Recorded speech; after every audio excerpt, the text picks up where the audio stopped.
Hi. Okay, I'm going through my lab, but because I've already done some of these labs, certain items aren't going to work, like installing the Server Manager 2012.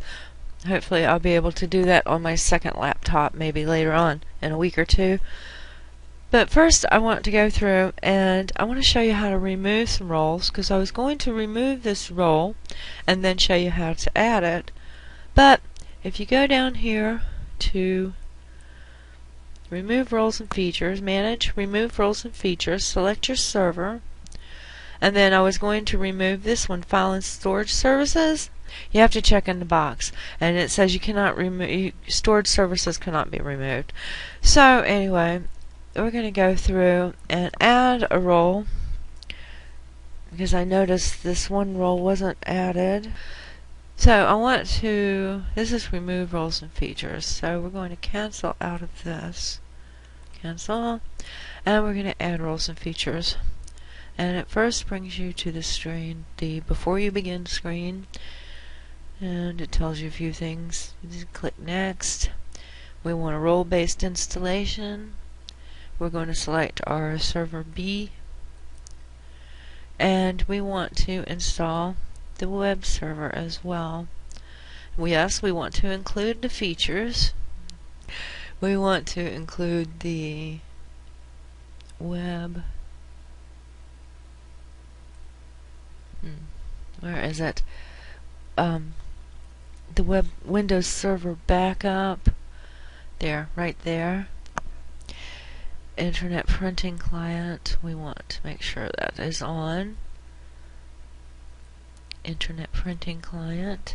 And we also want to select group management policy. Okay, I'm looking for group management policy.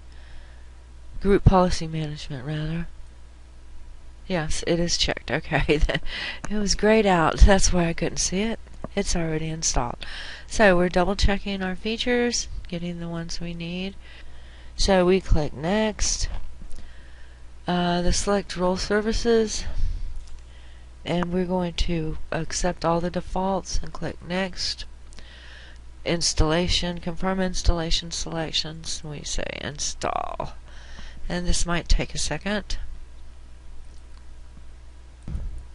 Okay, it's finished, and it says installation was succeeded on server B, and we're going to close. Now we are going to convert the GUI interface to server core.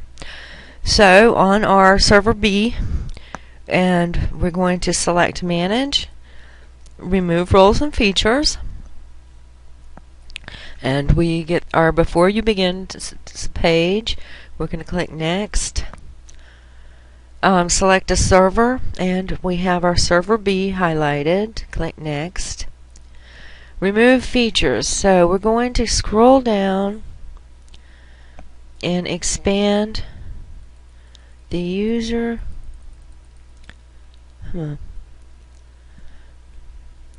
user interfaces and infrastructure.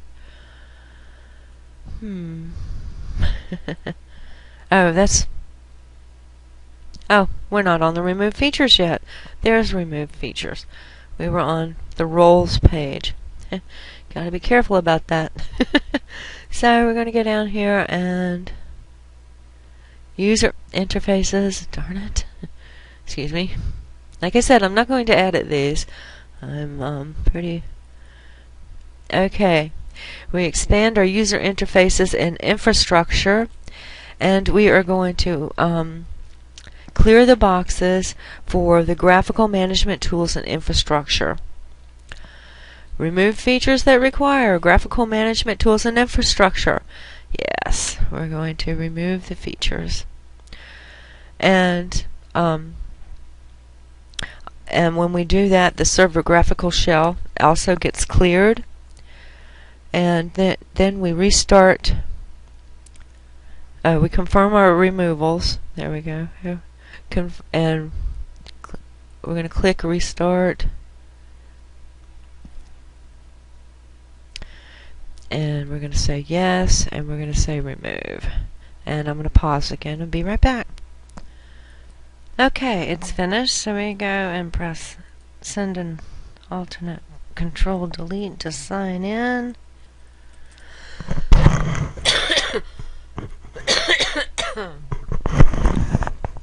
And we are on the administrator line because that is our screen server core now, as we have removed the GUI management tools and infrastructure and the server graphical shell.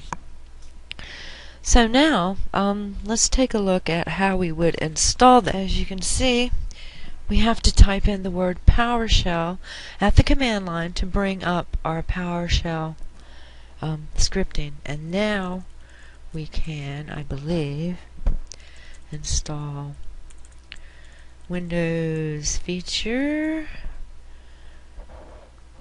space server dash GUI dash mgmt dash infra. We want the server GUI shell, and we want to restart. Okay, we're back on, so let's enter our password.